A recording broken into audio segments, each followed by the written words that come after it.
Senator, and then Shantae. Okay. Okay.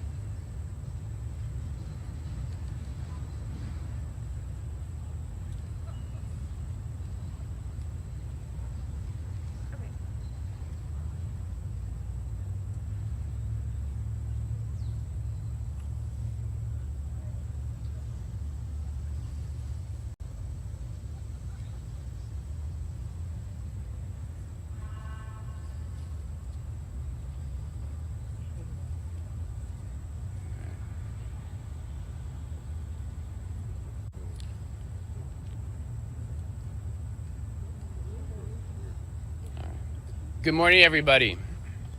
How humbling to be here this morning. My name is Peter Ambler. I'm the Executive Director of Giffords. I'm grateful to everybody for joining us. We're here in Philadelphia as an organization, as a movement to stop gun violence, to unveil the Pennsylvania Gun Violence Memorial. Behind me are 1,700 vases with flowers filled to represent the 1,700 lives lost to gun violence in this state every single year. Tragically, in 2021, that number is likely to be higher. Here in the community of Philadelphia, we see gun violence spiking by a near record of 20%.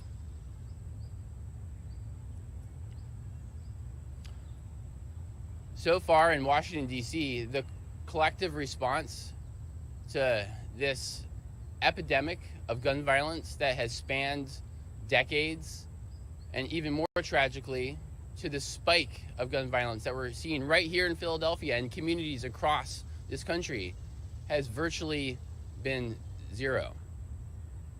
We need more leaders in Washington, like Senator Casey, who stands up on a daily basis to the special interest, to the gun lobby, and does so in order to fight for common sense measures like universal background checks, like funding for needed violence intervention programs here in Philadelphia that we know can save lives. Universal background checks has the support of 90% of Pennsylvania voters. Democrats, Republicans, gun owners, non-gun owners. It's one of the few things in our fragmented politics that actually brings Americans together. So what is standing in the way in Washington? What we need is the courage of elected leaders like Senator Casey, like Senator Toomey, to stand up to the special interests and pass universal background checks immediately. We're also fighting for a funding surge for life-saving violence intervention programs, like ones that are working right now, right here in Philadelphia. We've called on the Congress to fulfill President Biden's $5 billion request over 8 years to fund life-saving violence intervention programs. We call on them to follow the city right here in Philadelphia, which has allocated $150 million to fund needed programs like these. And the state of Pennsylvania, that's chipped in $30 million.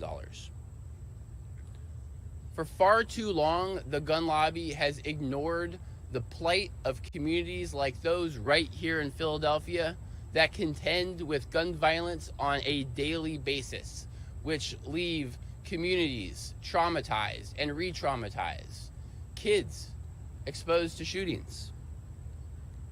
The people of Pennsylvania deserve better. The American people deserve better.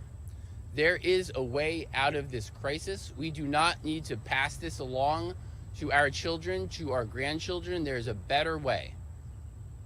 And there's one individual who reminds me on a daily basis that there is a better way, who has stared tragedy in the face and who got back up and kept on going. Her name is former Congresswoman Gabby Giffords. I am honored to introduce her to share a few words today.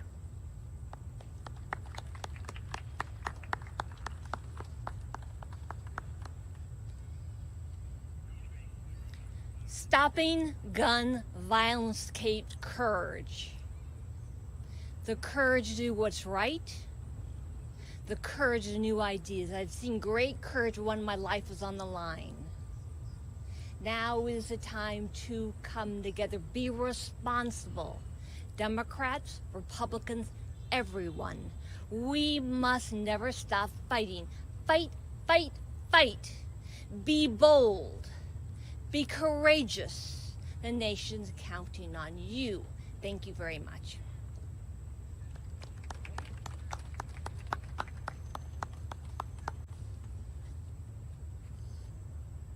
And now I'd like to introduce you to our next two speakers. First, we will hear from Senator Bob Casey. Senator Casey is, as I mentioned before, a strong voice for common sense. Gun laws, like Gabby, he fully respects the Second Amendment. Gabby's, of course, a gun owner herself. Not only a survivor of gun violence, but a gun owner herself. Senator Casey is somebody who champions the Second Amendment while also championing a comprehensive common sense approach to saving lives from gun violence. Senator Casey is an original co-sponsor of the Break the Cycle of Violence Act, which would invest that $5 billion in violence intervention programs over 8 years. We thank him for his support. After Senator Casey, we will hear from the inspiring leader of EMIR Philadelphia, Shantae Love Mason. Every Murder is Real does so much to help the survivors who are far too many of gun violence in this community. And after these two champions for reform speak, these champions for action, we'll take some questions. Thank you. Peter, thanks very much. I want to thank you for your leadership and the team at Giffords, and we're honored that you're here today in Philadelphia to join us in this call for action. I especially want to thank former United States Representative Gabby Giffords for being here with us today. We're honored by her presence. We're certainly grateful as well to Shantae for bringing her story once again to the people of Philadelphia and southeastern Pennsylvania. Gabby, I want to say something personally to you. Once in a while in Washington, you see courageous acts in the Congress of the United States. But I'm not sure there's been any act by any member of Congress that has been more courageous than the courage that you have demonstrated in the face of terrible pain and suffering and adversity.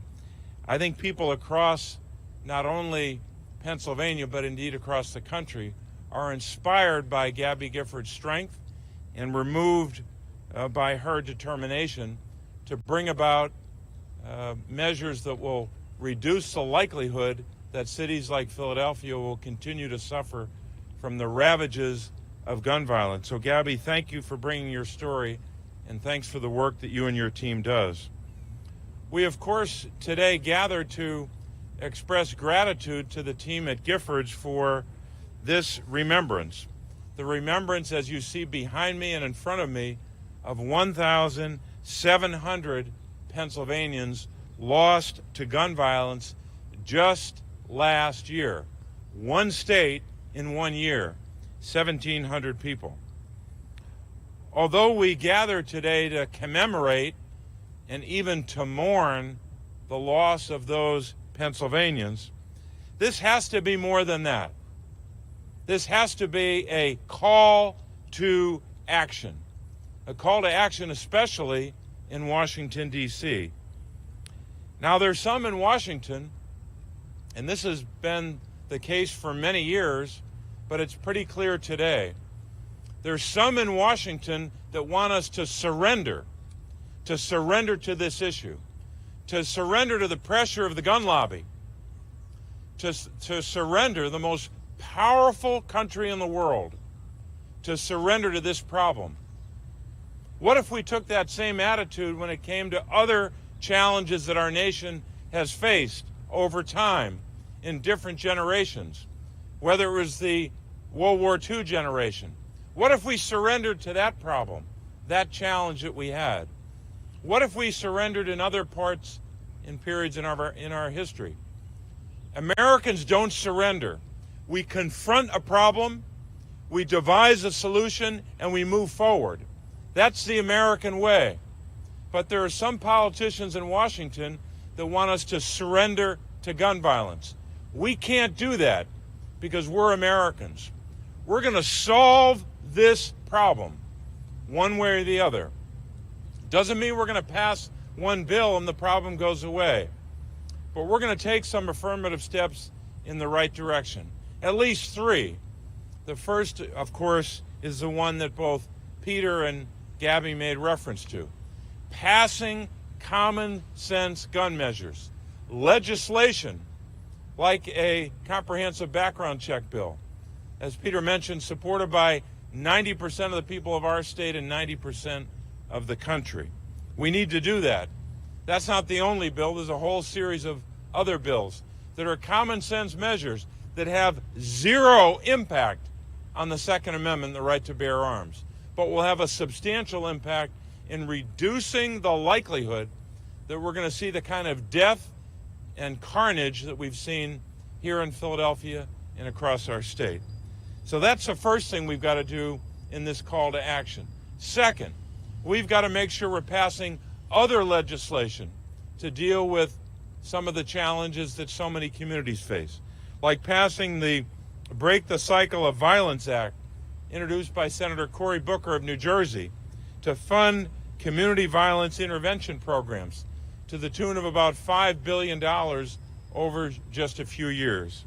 And thirdly, we should pass legislation that I've worked on with United States Representative Dwight Evans, an honorable public servant who has represented this city for years in the General Assembly and now in the halls of Congress. This bill is the Resources for Victims of Gun Violence Act. This legislation will provide help to those who survive gun violence, but have their lives turned upside down and that of their families. We need to pass legislation like that that allows survivors of gun violence to move forward in the difficulties they face after being victims of gun violence. Let us be committed to this as Americans. Let us be committed to not surrendering to this issue. That's the American way. Confronting a problem like gun violence, passing common sense measures, and moving our nation forward. Thanks very much, and God bless your work. To Giffords and all those who join us today.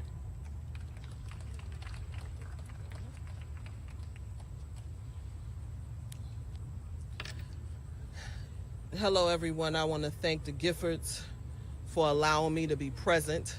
I want to thank our Senator Casey, especially as he helped the Voca Fix Act and other policies that support people like myself. My name is Shantae Love, and I'm standing here with my colleague, Sister Roz Picado from Save Our City. And I'm from Emir Healing Center, which stands for Every Murder is Real. And what we do is more than almost 25 years ago, my brother Emir was gunned down in the city of Philadelphia, shot 7 times in the back. And when I saw that, me and my family saw that the pain of losing someone was unimaginable, that we would see our communities ripped to pieces and families lose the ability to be resilient. And I stand today in honor that we are working together and walking together, and that this memorial of flowers brings peace. Me and my sister Roz says it brings some peace for a moment for people that have a lifetime of pain. And I stand here saying that at Emir, we serve families, we serve communities, we serve schools who have been impacted by the trauma, offer them alternative ways, counseling, therapy, relocation when they're in trouble. The ability for a dad, when he realizes that his legacy has been cut, that there will be no more, that he is the end, that he still can be father and still can be dad. Helping a mom when her wound aches, not from the pain of delivery or labor, but from the pain of watching her baby being buried too soon, much too soon. And so I say we can do this. We can fix this as a community, As they say, we are Americans. We can fix this, and we do it together. We find a problem, like my senator says. We come up with a solution and we move forward on it. And we don't stop until it's repaired. We can do this, but we only can do it together. And funding community violence work, that is too important, because I'm not the only Shantae. I have many of colleagues of myself who band together to wipe the tears of families that lose someone.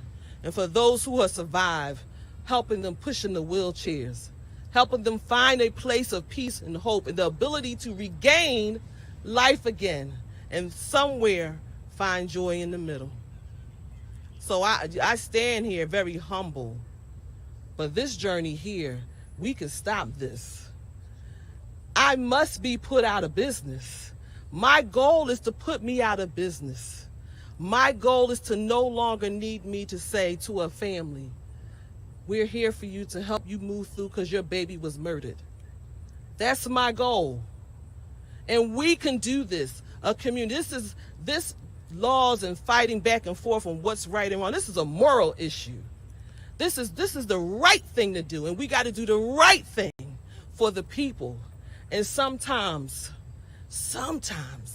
if we get it right and we do it together, what if we stop violence? What if we had education as was equity? What if we eliminated poverty? The complexity of violence that just brews in our communities. What if? Then what we will say is that we do live in a city of brotherly love and sisterly affection. That you are my brother and you are my sister. And that we don't see color, but we see people.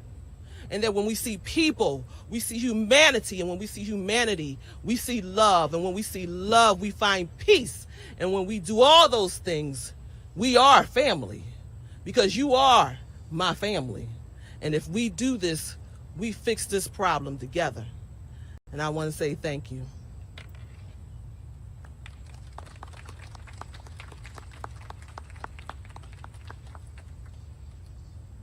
Thank you. Thank you very much. If there are questions, we'd be more than happy to take a couple right now.